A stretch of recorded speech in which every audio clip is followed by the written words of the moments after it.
With me on today's sustainability podcast is Michael Curran, Head of Building Services, Energy and Utilities. Yes, correct. That's a lot. That's a lot.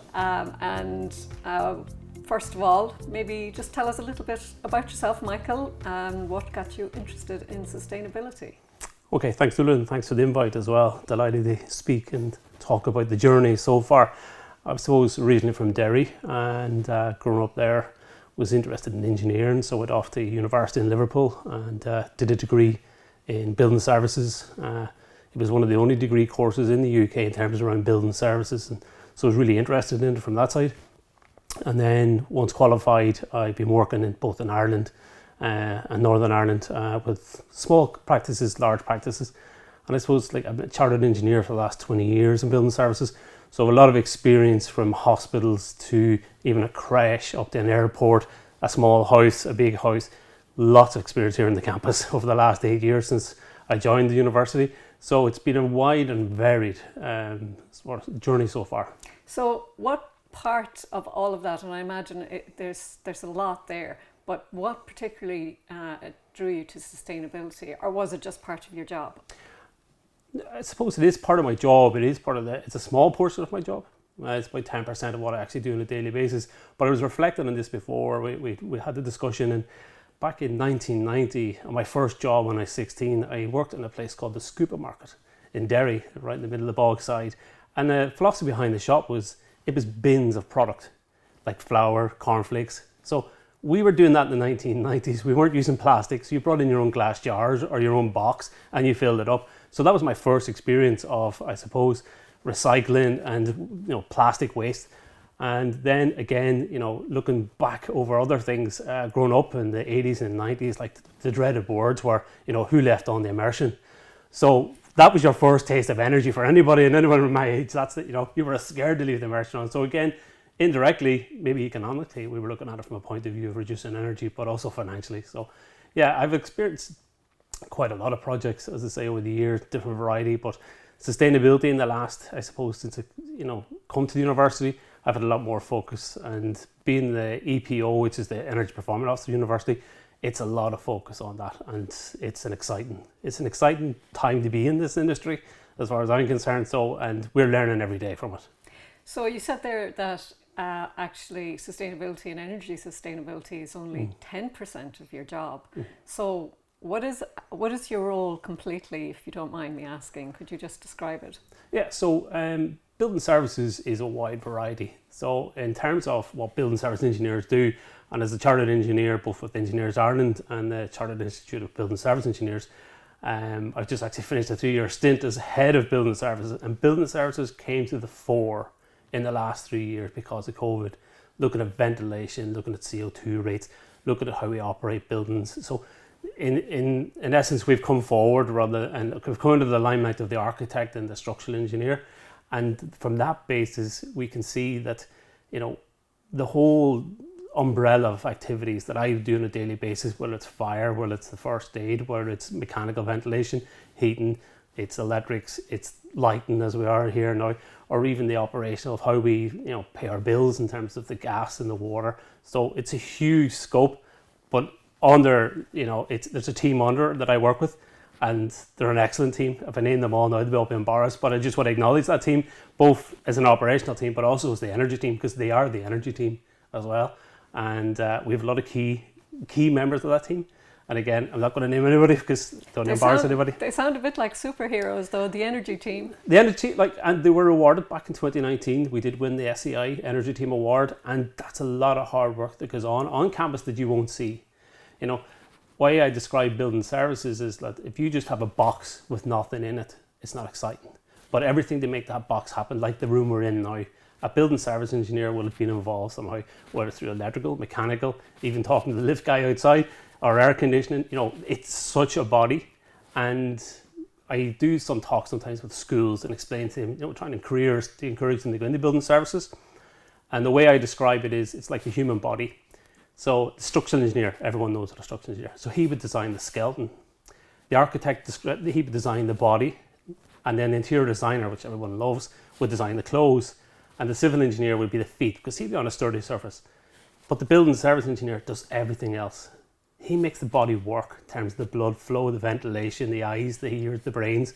So it's a huge, and when you explain it like that, it's like, oh yeah. Yeah, that makes more sense. You know, so we make the body work. The body's there, it's not moving, but with all the blood and the ventilation and the arteries, that's what we do on a daily basis. So basically, the campus is like the body. Sort of.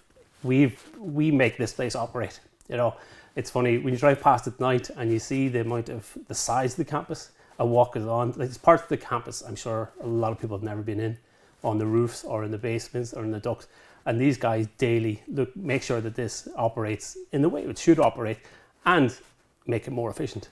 Exactly, yeah. And it's, I think we the rest of us quite take that for granted quite a lot, because we don't see it. We don't see the work going on in the background.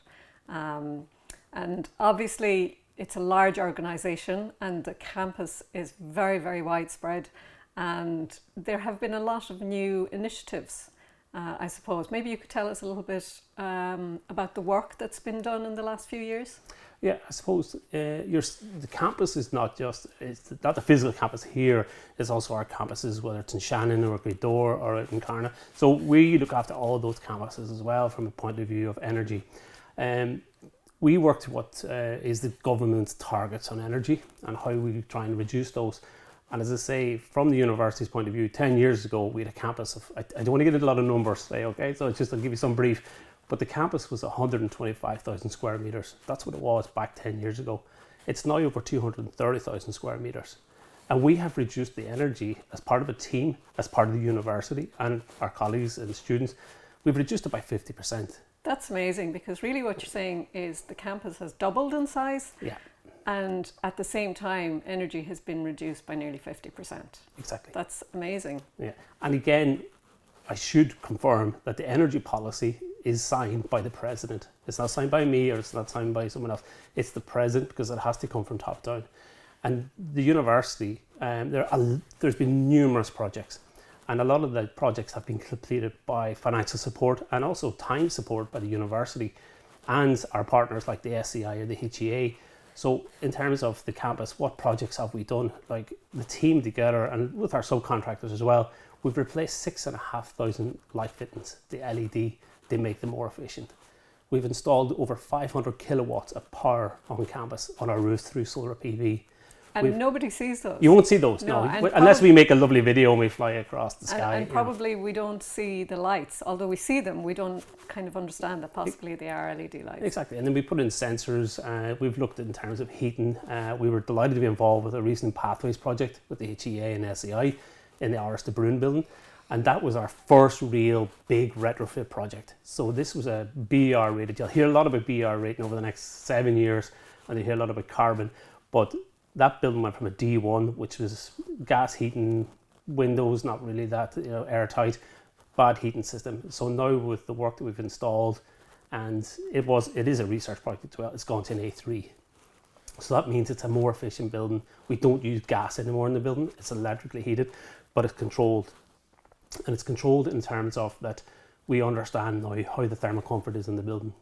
And when you say it's part of a research project, that means that you're using work that researchers in the university are doing, and you're both working together. Yeah, my own philosophy is that, in terms of being an engineer and being chartered for 25 years, there's always to think about paying it forward. And you're always paying it forward to the new engineer or the engineer that's come behind you. And any application we make for funding, whether it's the SCI, HEA, it's important that we're basically involving our students. So working with Dr. Marcus Keane and the Áras de Brún project, we had 3 master's students from the School of Engineering working on the project, whether it was through the BIM technology or whether it was through monitoring or air quality, etc. So with those working on a live project, you're getting live experience. You can't beat live experience. Yeah, that's amazing as well, because when you think about it, you have a huge advantage because you have these students who are more than keen to research these areas, and you can kind of profit from the research that they produce, and it helps everyone in the community. It helps. It's seen as sort of a case study. This is a great case study because we've already had about 5 or 6 different entities come visit the project. And we set the project up, they're going, your plant room is huge, but it was set up in such a way that make it easy for people to understand. and see where we're doing. Our data is live. It's on our control system, so people can log in and look and see. We have researchers in the actual factory that provided the heat pump in Sweden who are daily looking at our heat pump to see what's going on. So we're not just benefiting from it, the factory is benefiting, and the students. I think it's important as well, like our students, like we have 19,000 students, and as I said to someone, that's 19,000 energy engineers. You know, I have the biggest playground to play with here, and we can do projects here that are influential. They're also leading, and they're also, from a point of view of our students, they're learning. Like I think during the summer there, we worked with William in the School of Engineering, and we had 10 student teams carrying out community projects. So I gave them the different titles, whether it was solar PV, whether it was car parking PV, whether it was travelling to work, and they've produced amazing projects. And we always try and at least implement one. So when these guys come back in September, we'll meet up with them in October, we'll do a presentation day, and then we'll try and implement one of the projects. We've implemented 3 or 4 of these projects over the last number of years. So whilst we're doing all these big projects, it's important that we're paying it forward. I said something recent, and I was called an elder lemon. I was like, "What?" He says, "Come on, like, so you're paying it forward, making sure that other generations that are here on campus, that we can utilise them." Exactly, and that's fantastic. It's fantastic. We're all learning. It's not just the students. I think a lot of staff are learning a lot more about sustainability and what we can do as well. Just in terms of other works that have been done on campus, I know a lot of people will have noticed the drilling, and that's part of the GeoFit project. Maybe you could tell me a little bit about that? Yeah, so the GeoFit project is it's a joint venture between the university and the GeoFit partnership. And so what it is, we've drilled into the ground 150 metres down with 18 boreholes, and from that the heat's extracted from the ground and it's pumped back into the Alice Perry building, where it's brought through a process, and it goes into another heat pump inside, buffer vessel, started getting technical, and then it's pumped from the Alice Perry back into the Kingfisher, which will heat the pool. This is a massive project because it's not just as I would say, it's not just the engineering side that we're understanding, it's also the geology, like the cores that came out were amazing, you know, and they will be displaying, the geologists will be reviewing those, but it's also economical, it's looking at life cycle as well. So how does this process work? We're one of the largest geothermal projects in any university campus. So there's massive learning, there's years of learning ahead with this project. And again, I think with learning, you also have to make mistakes. You have to understand, well, did it work if I adjust this lever, if I adjust that temperature? So there's lots of learnings over the next few years. And for the university, I think it's forward thinking in terms of, like it's a technology that we're using, but with everything that we do here, we will compare the geo energy against the air to water energy that we did in Arstebruin. So we can compare to see, well, is this efficient or is that more efficient? So yeah, it's an exciting project. And of course then we have solar panels on the roofs, which is like our own little kind of solar farm really, which I didn't know very much about either. Yeah, so I suppose a lot of the projects we carry out, and the projects, just to sort of set it into context, we follow obviously the government mandate to reduce our energy, and doing that we use what's called ISO 50001, which is an ISO standard. I think we're one of the only ISO standards bodies here in the university. And we report annually, and we get audited annually every year, 3 days. They come and do the audit, and it's fantastic because every year we're learning from it, and it's working through. But we set out a register of opportunities of what projects we feel that are necessary to reduce the primary energy, whether it's through the gas or the oil. And from that, then we say, right, okay, these are projects we'd like to implement. And the university, again, supporting financially and in time-wise, we can implement those. The solar PV is one that I feel it's got such a positive for the university. Like at the minute we have 0.5 megawatt installed, excuse me, 0.5 megawatt installed on a roof. No one sees it. Nobody sees it at all. So in recent, as part of our climate action plan, we did have a training day for the senior management team, including the president and some of the deans. And we brought them to the roof of the human biology building. And there's a great viewpoint there. You see most of the campus. So they're able to see all the solar PV. So if they hadn't been brought up there, they wouldn't have seen it. So we're looking to say, well, how can we communicate that better? But our plan is that we have another 200 kilowatts on top of the art signs that will be installed probably in the next 2 months. But our biggest sort of outlook, what we'd like to do is what's called a solar farm. So our plan is we're putting together a package at the minute, looking at a solar farm in North Campus where the park and ride is. There's a green that heads down towards the river.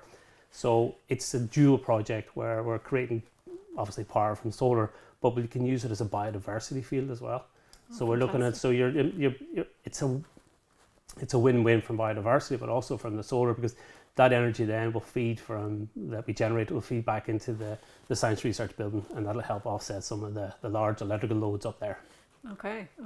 And in terms of carbon production, how much carbon do we as a university use, or how much do we, how much do we do anyway? Yes. I suppose from a point of view, like the climate action plan that the government that we all hear about is Climate Action Plan 2023, and the government are focusing currently really on what's called the Scope 1 and Scope 2 and that parameter. So they're based around, say, our gas, how much gas we use, how much oil we use, how much wood pellets we're using. That's Scope 1. And Scope 2 is our electricity, what we're buying in. So again, the solar PV, the more PV we generate, the less we're bringing in from the grid, so that reduces our carbon. In May, we generated enough solar PV to have 1 free day from the grid. So our ambition is to have 2 free days, 3 free days. So that's like, so in terms of we generally, in the scopes 1 and 2, it's about 3,800 tonne a year. Sorry, and that's where we're sort of saying we have to reduce that 3,800 tonne of CO2. As a campus, under scope 3, which is a whole Pandora's box, it's massive. It's all about travel, it's about water, waste, construction, procurement. It's about 60,000 tonne. Okay. So that's quite a lot. It's a very ambitious project but what's been achieved so far would give you hope that a lot more can also be achieved. So what would you like to see happening? What are the projects you would like to see happening, or you're hoping will happen in the future? So as part of the reservoir opportunities, one is obviously the solar farm, but we also have, I suppose we've focused on 2 real distinct projects. One would be our North Campus district heating system, and the second would be our South Campus district heating system. So from a central boiler house, we will be looking at a low energy technology that would feed a number of buildings. So our North Campus would be the Michael Cairns, Science and Tech, Alice Perry, then get up into student accommodation. Try and feed them off in one. So the district heating systems are one of the main actions in the Climate Action Plan that the government are looking at. They've had success in Tala. So we've actually met them recently and looked at it, and we have a scope of works ready. These are going to be big projects that are infrastructural, and whilst they're ambitious, I think they are shovel ready that we could be doing it, because we have experience of this, and we have a ready-made energy room that can go ahead. But the other stuff that we're looking at is retrofit, and that's the big journey. That's the real big journey that we have to be on. Because we do have some quite old buildings, some probably that would be covered by building regulations so that you couldn't touch them, and then just older buildings in general. So they are quite large again, so I suppose they could be problematic. They're problematic, and again, I keep reference back to all projects are small projects. So if we do them bit by bit and we make an effort to try and control what we actually are trying to achieve, we do, as you say, we have the 1970s buildings, Art Science building, which is a huge building, and to retrofit that up will take a number of years. And the same with I suppose even the quadrangle. The quadrangle over the last number of years, we've carried out work through our buildings team where the whole building was pointed. They're working a window, so you can actually feel the heat staying in the building. And we've reconfigured a lot of the heating system up there. We've installed a wood pellet boiler up there. We've installed more efficient boilers. So little tasks from the register, it goes a long way. And of course, it takes a substantial amount of investment as well. So it's fantastic that investment is being done in sustainability and in the campus. Now, just to touch on the climate action roadmap that you have, you mentioned this, and could you tell me just a little bit about that and what you hope to achieve? Okay, so how the climate roadmap came about was the government set out under the Climate Action Plan 23. They had 3 main objectives. The first objective was that our greenhouse gases would be reduced on campus by 51%. Now that is on the energy side, the scope 1 and 2 with a small bit of travel. It sits out, all the other stuff sits outside that scope at the minute, but I have a feeling all that scope will be coming back in the next couple of years. So that's where we have to look at trying reducing over nearly 4,000 tonnes of carbon before 2030. The next objective then was our primary energy of 50%. Now we were thinking we were great, it was 50% on our 2006 baseline, and they changed the baseline to 2018. But again, it's achievable. We have the knowledge, we know what we want to do, we have our register where we're going. But the third item then was that by the end of Q2 of 23, all public sector bodies must have produced a climate action roadmap showing how they are going to be climate ready for 2030. So I sat down, like, our journey's been 10 years. We've been working on this. We know what we need to do. So as part of our climate action roadmap, which is available on the sustainability website, we've 9 clear actions. So the 9 clear actions are around leadership, they're around training, they're around ISO, they're around quality, they're around procurement, how we travel. So it's a mixture of a lot of activities, but one of the main actions is by the end of Q2 as well, that the senior management team in the university would carry out some sort of carbon basics training. I'm delighted to say they did. They've carried out the course. They've done a carbon basic course with the SCI, and that was encouraging, because what it means now is that we now start cascading that down through the rest of the technical teams, through the operations teams, through administration teams.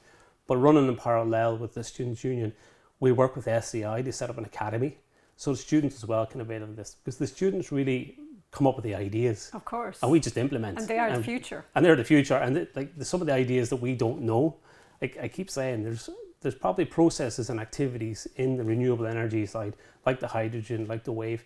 We don't know what's needed in terms of skills. So these students are developing, and the more we can assist and make it easier for them, they practice what they want to research here on campus. It's a win-win for everyone. And do you think one of the biggest challenges, I'm just speculating, one of the biggest challenges that we all face is behavioural change? Behavioural change, I classify, in CUS we have the live, learn, lead, and as part of the lead we have energy. And so I've broken it again, and I'm calling it my orb. So it's our operations, our research through teaching, and then behaviour. Operations and research are working really well, and behaviour has started to come into it. But behaviour is massive, and it's again, we keep asking ourselves, this whole climate change is huge. And I think if we get away from that thinking and looking at it, locally, looking at it at your own house, looking at it at your own living room, and break it down to that, that's where you can see the challenge.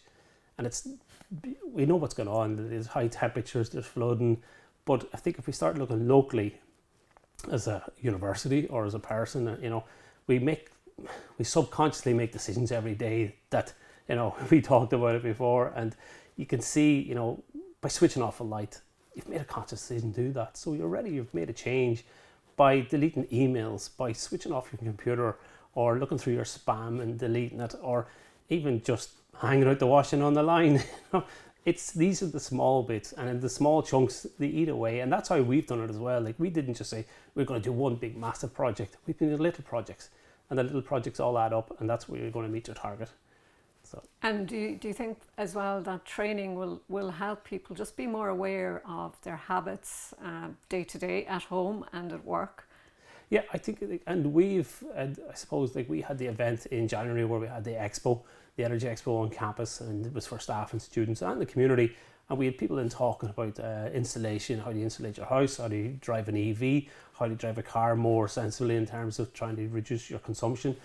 And we had stands in the room as well. But I think the plan is, as part of our action plan, to do more of that next year and roll more of that out and have more interactive days that staff, our students can learn. We can do our swap shop. We did the light bulb swap shop, and that was fantastic. Bring in your old light bulb, and we'll give you a new LED. Oh, and amazing. it was a simple idea, but it's start the process, because when you're swapping across the light fitting, you start talking and you start communicating. And say, well, what else did you have? And do you have a heat pump, or do you have an oil boiler? Do you know this?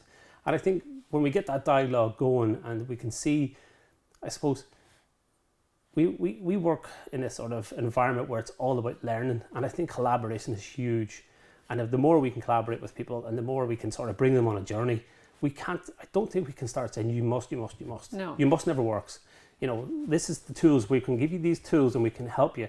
People have a lot of other things going on. Climate is maybe, in the back of their mind somewhere, but let's just start drawing it forward. And I think the whole, the psychology of climate and the psychology of heating, I think it's huge. And hopefully, it's one of the objectives we have as well as part of the climate roadmap, is that, we get involved with our students in the school of psychology and see its studies and see, because it's huge. It is really, and I suppose it is very interesting. I know you said something the other day to me about radiators in a room, how people kind of gravitate towards radiators because they automatically just assume they'll be warmer whether they're on or not. So that, I suppose, is part of the kind of change in behaviour we need to be aware of. And I suppose, just to finish up with, what would be 3 things that you would recommend that we could all do every day in our lives to help with sustainability? Okay, so I suppose the first one really would be understand the jargon. There's a lot of different names out there. There's carbon neutral, there's carbon net zero, there's carbon footprints. And I think for the university community, and hopefully if it goes well, we can expand that out. We will be running courses from September onwards where we can, the carbon basic training with the SEI partnership, they will show us, they'll understand, they'll tell you what the jargon means, but just a little bit of knowledge will help, so that you're not, when you're listening to the news and you hear these words, you'll understand what these words means, and what's the CO2 level and how is it measured. So from that side, that would be the first one. The second one then would be engage and collaborate with ourselves. We run campaigns about switching off, and again, it's not you must, please assist or do whatever you can do. And if there's some activities going on campus, whether it's switch off on a Friday, like as I always say, I'd love a big red button just outside my office on a Friday evening, and press the red button and switches the campus off. But we can't do that. And again, when we're looking from a point of view of carbon, our university is a live research, and it's getting bigger, and we're being more ambitious on the terms of research. So we have to ensure that how we measure and how we, utilize our campus as a space is very important. I think the third thing really then is that for those that have the experience, they basically pay it forward. I was asked recently, like, you were chair of SIPSI for the last 3 years, what was your most, what did you enjoy the most?